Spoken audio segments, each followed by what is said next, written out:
Assalamualaikum warahmatullahi wabarakatuh. Saya Hilman Irsadi dari S1 Keperawatan Stikim semester 4 kelas 4B.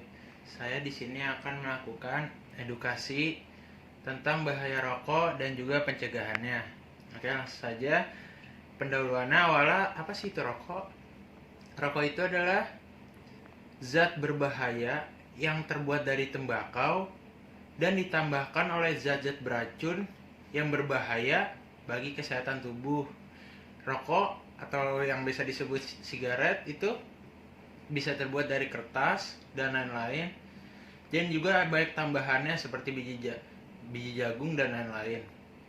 Nah, kandungannya apa aja sih di rokok? Kandungan di rokok tuh banyak sekali. Contohnya ada metanol, aseton, uretano, dibenzathioidin, kadmium, dan lain-lain. Nah, kandungan kimia rokok ini ada dua jenis asapnya. Yang pertama ada mainstream smoke dan side stream smoke. Nah, mainstream smoke ini adalah asap rokok yang dihisap dan dihembuskan kembali oleh perokok. Jadi yang merokok itu disebut mainstream smoke. Sedangkan asap pembakaran rokoknya itu disebut side stream smoke. Nah, konsentrasi senyawanya jadi side stream smoke baru mainstream smoke. Nah, lalu rokok secara umum ada fase gas dan fase lain-lain. Nah, yang pertama fase gas itu ada CO2, hidrosinat, sianogen, aldehid, dan lain-lain. Nah, di fase tar ini atau partikulat itu ada uap air, nikotin, dan tar. Lalu nikotin, apa sih nikotin itu? Nah, nikotin ini adalah salah satu jenis obat perangsang yang dapat merusak tubuh, jantung, dan sirkulasi darah.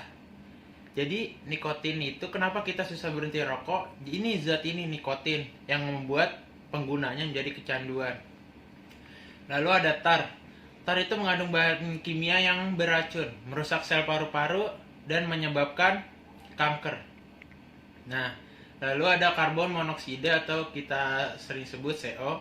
Itu adalah gas beracun yang dapat mengakibatkan berkurangnya kemampuan darah membawa oksigen ke tubuh. Nah, lalu kandungan kimia rokok itu masih banyak lagi.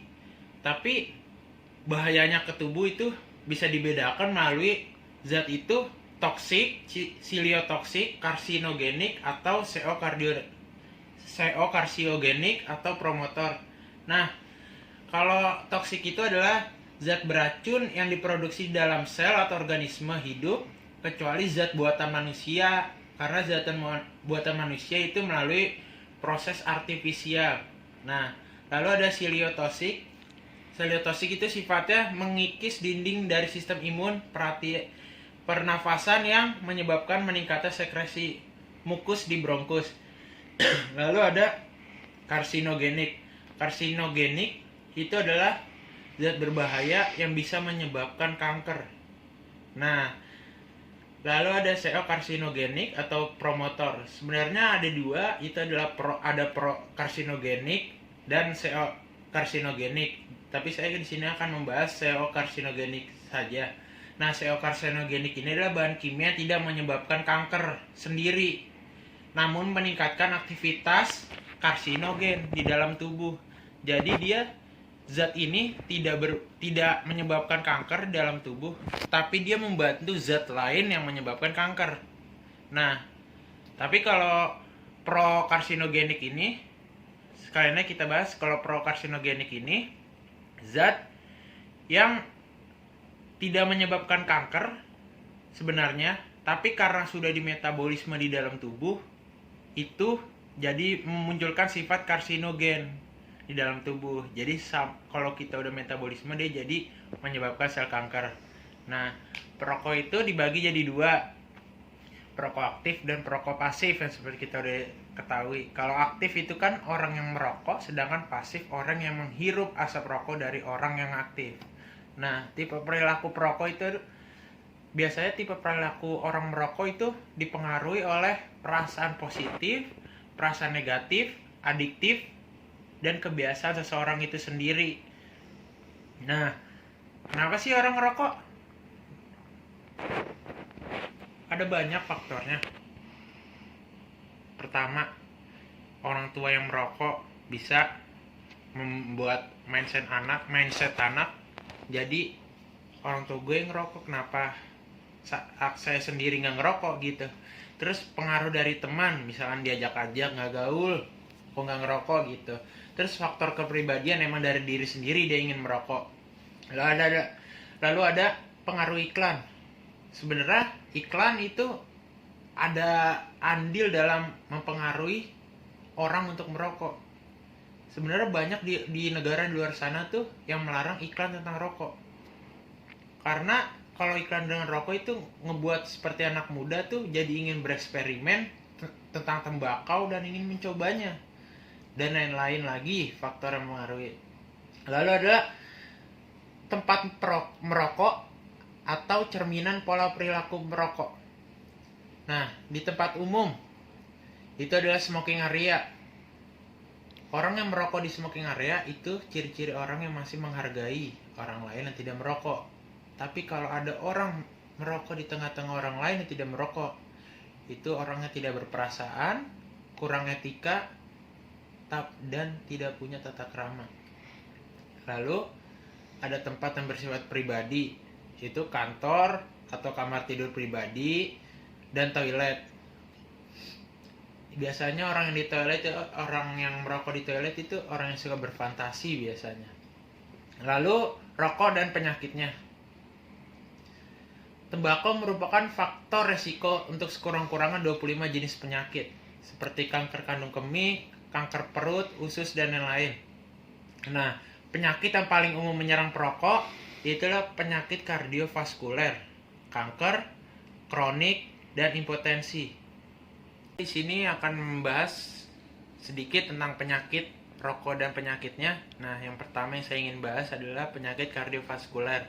Nah, kardiovaskuler ini contohnya saya merokok. Jadi saya menaikkan proses pengerasan dan penyempitan arteri terjadi lebih awal dan gumpalan darah terjadi sekitar 2-4 kali lebih cepat. Penyakit kardiovaskuler juga dapat terjadi dengan berbagai bentuk tergantung pembuluh darah mana yang terlibat di dalam tubuh kita masing-masing.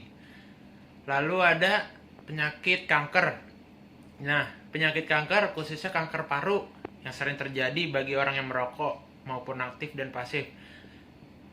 Lalu yang biasa jarang terjadi pada non-perokok, kanker lainnya yang maksudnya jarang terjadi tapi ada kemungkinan terjadi bagi orang yang merokok, itu adalah kanker kandung kemih, kanker pada oseopagus, kanker ginjal, kanker pankreas, dan kanker serviks. Nah, kanker paru sebenarnya itu 90% terjadi akibat rokok. Jadi pada masyarakat yang tidak merokok hanya 0,5% resiko terkena kanker paru bagi yang tidak merokok.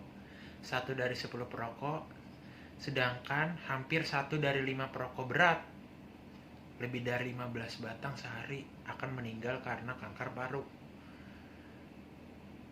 Terus mekanisme umum kerusakan paru yang diakibatkan asap rokok. Kerusakan paru dapat melalui 3 mekanisme, yaitu cedera akibat oksidasi, terus karsiogenesis, aktivasi imunologi. Lalu